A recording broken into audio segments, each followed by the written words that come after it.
They said war was hell, but few understood the unique horrors that waited underground. In the shadows beneath the battlefields of World War I, Vietnam, Iwo Jima, and even modern Syria, soldiers faced a different kind of death, one that unfolded in darkness, silence, and crushing isolation. During World War I alone, thousands of tunnelers vanished beneath the soil, never to return, their stories lost with them. This is not the story of battlefield heroics. It is the reality of men trapped where the enemy was not always visible, and the earth itself became a weapon. To understand the true cost of war, we have to start where hope was often buried first, underground. Buried alive, the horror of World War I, tunnel warfare. The story of World War I tunnel warfare begins in darkness, with men forced to dig and fight beneath the surface. Picture a soldier on his knees in the mud, sweat beading despite the cold, chipping away at the earth with a small pickaxe. The only light comes from a candle, its flame shaking with every draft. Each sound, a distant rumble, a shift in the dirt overhead, could signal disaster. Oxygen is thin, the air heavy with damp soil, and every movement carries risk. Underground, the dangers of suffocation and collapse were constant companions. One wrong move could mean being buried alive, with the earth closing in before anyone could reach you. This kind of warfare was new and deeply personal. Both sides in the conflict saw the value in controlling the ground below as much as the ground above. Tunnels became the hidden front lines, stretching for miles under the battlefields. The aim was to plant explosives beneath enemy trenches, hoping to destroy fortifications from below. But the tunnels themselves were hazards. A single collapse could trap a whole team, and gas from above could seep in and render entire sections unlivable in minutes. The tunnels were so narrow and low that soldiers often had to crawl on their stomachs, unable to even turn around. Silence was critical. Sound traveled easily underground, so calling for help was rarely an option. Many men died without anyone knowing where they had fallen. One of the most striking examples was the Messines Ridge explosion. British miners, following careful plans from their engineers, spent over a year digging beneath German lines. They packed the tunnels with 900,000 pounds of explosives, according to wartime records. When the charges detonated in June 1917, the blast was felt as far away as London. Around 10,000 German soldiers were killed instantly, but others, trapped in secondary tunnels or on the edges of the collapse, faced slower deaths, suffocating or crushed as the earth caved in. The same fate awaited British tunnelers when things went wrong. In one account, a survivor described clawing at the dirt above him, hearing muted voices from the surface, and realizing that help would not arrive in time. The weight of the earth pressed down until there was no more air to breathe. The psychological effects of tunnel warfare were severe. Men spent days or weeks underground, cut off from sunlight and fresh air, surrounded by the constant threat of disaster. Some who survived the tunnels found it nearly impossible to return to normal life. The fear of being trapped or forgotten beneath the ground haunted them long after the war ended. Their world was one of shadows and silence, where hope faded with every passing hour. Tunneling was not just about digging and waiting. Both sides used listening devices to detect enemy activity. When opposing tunnels were discovered, soldiers would try to breach them and plant explosives or engage in direct combat. These encounters were brutal and desperate. In the pitch dark, men fought with whatever tools they had: picks, shovels, knives, rarely seeing their enemy's face. Could you fight an enemy you can't see in a space you can barely breathe? Thousands of tunnelers remain lost beneath the fields and forests of Europe. Their bodies were never recovered, hidden in collapsed shafts that now lie silent under peaceful landscapes. The tunnels themselves, sealed and forgotten, are a reminder of the cost paid by those who fought wars underground. Unlike trenches or battlefields above, these men disappeared from history as completely as they vanished from sight. Yet the use of tunnels in warfare did not end in 1918. The lessons learned and the horrors endured would shape underground combat in the decades that followed. In later wars, new generations of soldiers would be asked to enter the darkness, facing dangers both old and new. The tunnel rats of Vietnam, a silent death below. What kind of soldier volunteers to crawl headfirst into the heart of enemy territory, armed with little more than a flashlight, a pistol, and nerves of steel? During the Vietnam War, men known as tunnel rats did exactly that. Their mission was simple in theory but harrowing in reality: infiltrate the elaborate underground networks built by the Viet Cong, a hidden world where death often came in silence.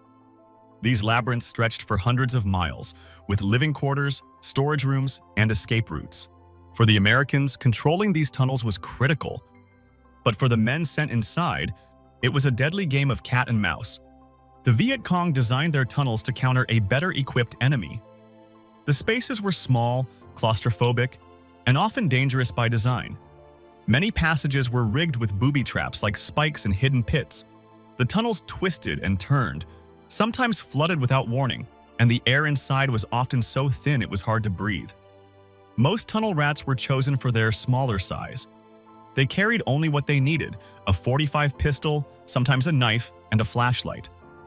Even gas masks were usually left behind because they made it too difficult to move in the tight spaces.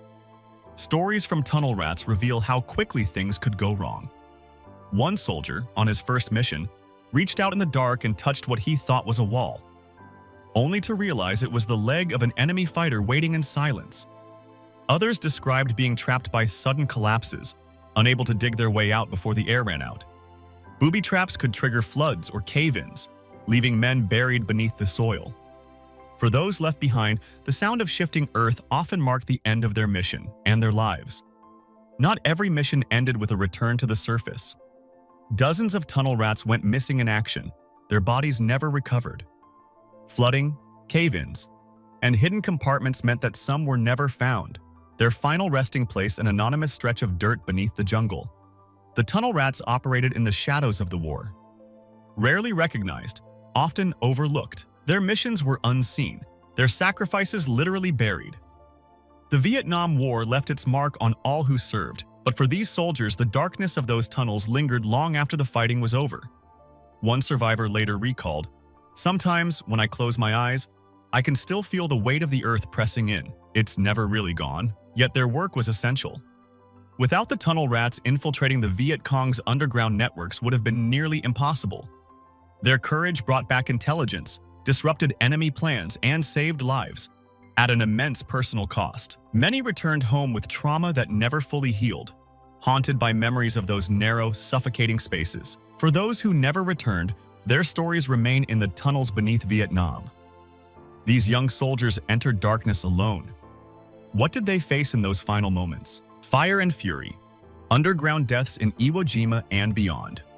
On Iwo Jima, the battle above ground was only part of the story. Beneath the island's surface, Japanese soldiers faced a different kind of siege, one shaped by fire, suffocation, and the crushing weight of earth. The Japanese defense relied on a vast system of bunkers and tunnels, built to withstand bombardment and allow for surprise attacks.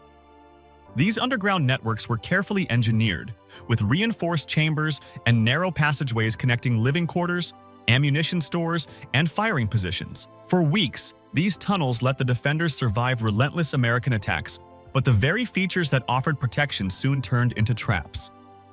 When U.S. troops landed in February 1945, they quickly realized that standard tactics were ineffective against an enemy hidden underground. To root out the defenders, Marines turned to flamethrowers and explosives. Jets of fire were pumped into tunnel entrances and ventilation shafts, reaching deep into the bunkers.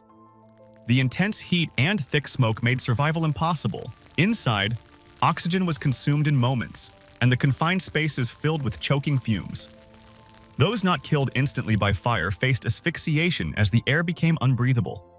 Survivors of these assaults described seeing flames shoot from holes in the ground, marking where entire chambers had been incinerated. One Marine recounted that after a flamethrower attack, the tunnel would go silent and you knew no one was coming out. Some Japanese soldiers, confronted with the certainty of death by fire or suffocation, chose suicide rather than wait for the end.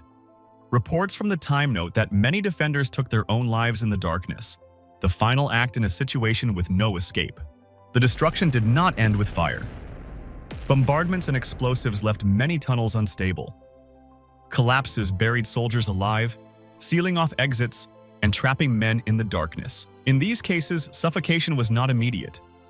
Accounts describe hours of futile clawing at walls of earth and concrete as oxygen ran out and hope faded. Above, the ground that appeared secure hid these silent tombs, and the knowledge of what was buried below weighed heavily on those who survived. The scale of death beneath Iwo Jima was staggering.